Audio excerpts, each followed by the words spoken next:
ಕಾಂತಾರ ಚಿತ್ರದ ಕಲಾವಿದರು ತೆರಳ್ತಾ ಇದ್ದ ಬಸ್ ಅಪಘಾತವಾಗಿದೆ. ಜೂನಿಯರ್ ಕಲಾವಿದರನ್ನ ಕರ್ಕೊಂಡು ಹೋಗ್ತಾ ಇದ್ದಂತ ಮಿನಿ ಬಸ್ ಪಲ್ಟಿಯಾಗಿದೆ. ನಿಯಂತ್ರಣ ತಪ್ಪಿ ಕಲಾವಿದರು ತೆರಳ್ತಾ ಇದ್ದಂತ ಮಿನಿ ಬಸ್ ಪಲ್ಟಿಯಾಗಿದೆ. ಕೊಲ್ಲೂರು ಸಮೀಪದ ಜಟ್ಕಲ್ ಬಳಿ ಪಲ್ಟಿಯಾಗಿರುವಂತದ್ದು ಬಸ್. ಉಡುಪಿ ಜಿಲ್ಲೆಯ ಬೈಂದೂರು ತಾಲೂಕಿನ ಕೊಲ್ಲೂರು ಬಳಿ ಆಗಿರುವಂತಹ ಅಪಘಾತ ಇದು. ಮುದೂರಿನಲ್ಲಿ ಶೂಟಿಂಗ್ ಮುಗಿಸಿ ತೆರಳುವಂತಹ ಸಂದರ್ಭದಲ್ಲಿ ಈ ಘಟನೆ ಸಂಭವಿಸಿದೆ. ಕೊಲ್ಲೂರು ಸಮೀಪದ ಜಟ್ಕಲ್ ಬಳಿ ಈ ಅಪಘಾತ ಸಂಭವಿಸಿದೆ. ಉಡುಪಿ ಜಿಲ್ಲೆಯ ಬೈಂದೂರು ತಾಲೂಕಿನ ಕೊಲ್ಲೂರು ಅಲ್ಲಿ ಆಗಿರುವಂತಹ ಅವಘಡ ಇದು. ಮುದೂರಿನಲ್ಲಿ ಶೂಟಿಂಗ್ ಮುಗಿಸಿ ವಾಪಸ್ ಬರ್ತಾ ಇದ್ದಂತಹ ಸಂದರ್ಭದಲ್ಲಿ ಅವಘಡ ಸಂಭವಿಸಿದೆ. ಕೊಲ್ಲೂರಿಗೆ ಹೋಗ್ತಾ ಇದ್ದ ವೇಳೆ ಪಲ್ಟಿಯಾಗಿದೆ ಬಸ್. 20 ಜೂನಿಯರ್ ಕಲಾವಿದರು ಪ್ರಯಾಣಿಸ್ತಾ ಇದ್ದಂತ ಬಸ್ ಪಲ್ಟಿಯಾಗಿದೆ. 6 ಜನ ಗಂಭೀರವಾಗಿದ್ದಾರೆ ಅಂತ ಹೇಳಲಾಗ್ತಾ ಇದೆ. ಜಟ್ಕಲ್ ಮತ್ತು ಕುಂದಾಪುರ ಆಸ್ಪತ್ರೆಗೆ ಅವ್ರನ್ನ ಶಿಫ್ಟ್ ಮಾಡಲಾಗಿದೆ. ಕೊಲ್ಲೂರು ಪೊಲೀಸ್ ಠಾಣಾ ವ್ಯಾಪ್ತಿಯಲ್ಲಿ ಪ್ರಕರಣ ಕೂಡ ಈಗಾಗಲೇ ದಾಖಲಾಗಿದೆ.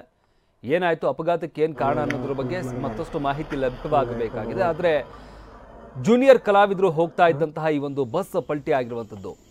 ಇನ್ನು ಕಾಂತಾರ ಚಿತ್ರದ ಶೂಟಿಂಗ್ ಈಗಾಗಲೇ ನಡೀತಾ ಇದೆ. ಶೂಟಿಂಗ್ ಮುಗಿಸಿ ವಾಪಸ್ ಬರಬೇಕಾದಂತಹ ಸಂದರ್ಭದಲ್ಲಿ ಈ ಅವಘಡ ಸಂಭವಿಸಿದೆ. ಈ ಬಗ್ಗೆ ಮತ್ತಷ್ಟು ಮಾಹಿತಿ ನೀಡ್ತಾರೆ ನಮ್ಮ ಪ್ರತಿನಿಧಿ ಪ್ರಜ್ವಲ್. ಕಾಂತಾರ ಸಿನಿಮಾ ಶೂಟಿಂಗ್ ಮುಗಿಸ್ಕೊಂಡು ವಾಪಸ್ ಹೋಗಬೇಕಾದಂತಹ ಸಂದರ್ಭದಲ್ಲಿ ಈ ಅವಘಡ ಆಗಿದೆ ಅಂತ ಹೇಳಲಾಗ್ತಾ ಇರುವಂತದ್ದು. ಅವಘಡಕ್ಕೆ ಏನ್ ಕಾರಣ, ಯಾರೆಲ್ಲ ಇದ್ರು ಬಸ್ನಲ್ಲಿ, ಅವರ ಸ್ಥಿತಿ ಹೇಗಿದೆ ಸದ್ಯಕ್ಕೆ? ಸಮಂತ್, ಈ ಒಂದು ಘಟನೆ ನಡೆದಿರುವಂತದ್ದು ಕೊಲ್ಲೂರು ಮತ್ತು ಜಟ್ಕಲ್ ಮಧ್ಯಭಾಗ ಜಟ್ಕಲ್ ಈ ಒಂದು ಘಟನೆ ನಡೆದಿರುವಂತದ್ದು. ಮುದೂರಿನಲ್ಲಿ ಸದ್ಯ ಕಾಂತಾರ ಚಾಪ್ಟರ್ 1ರ ಶೂಟಿಂಗ್ ಚಿತ್ರೀಕರಣ ನಡೆಸಿರುವಂತದ್ದು. ಈ ಒಂದು ನಡೀತಿರುವಂತಹ ಸಂದರ್ಭದಲ್ಲಿ ಹಿಂದೆ ಕೂಡ ಸಾಕಷ್ಟು ಜೂನಿಯರ್ ಕಲಾವಿದರು ಒಂದು ಶೂಟಿಂಗ್ ಸೆಟ್ಗೆ ಬರ್ತಾರೆ. ಆ ಒಂದು ಸಂದರ್ಭದಲ್ಲಿ ಅವರೆಲ್ಲರಿಗೂ ಕೂಡ ಸ್ಟೇ ಆಗ್ಲಿಕ್ಕೆ ಕೊಲ್ಲೂರಿನಲ್ಲಿ ಒಂದು ವ್ಯವಸ್ಥೆಯನ್ನ ಕಲ್ಪಿಸಿರುವಂತದ್ದು. ಅದೇ ರೀತಿಯಾಗಿ ಇವತ್ತು ಕೂಡ ಜೂನಿಯರ್ ಕಲಾವಿದರು ಎಲ್ಲರೂ ಕೂಡ ಟಿಟಿಯಲ್ಲಿ ಚಿತ್ರೀಕರಣ ಮುಗಿಸಿ ಕೊಲ್ಲೂರಿಗೆ ಹೋಗ್ತಿರುವ ಸಂದರ್ಭದಲ್ಲಿ ಜಟ್ಕಲ್ ಮಧ್ಯಭಾಗದಲ್ಲಿ ಈ ಒಂದು ಘಟನೆ ನಡೆದಿರುವಂತದ್ದು.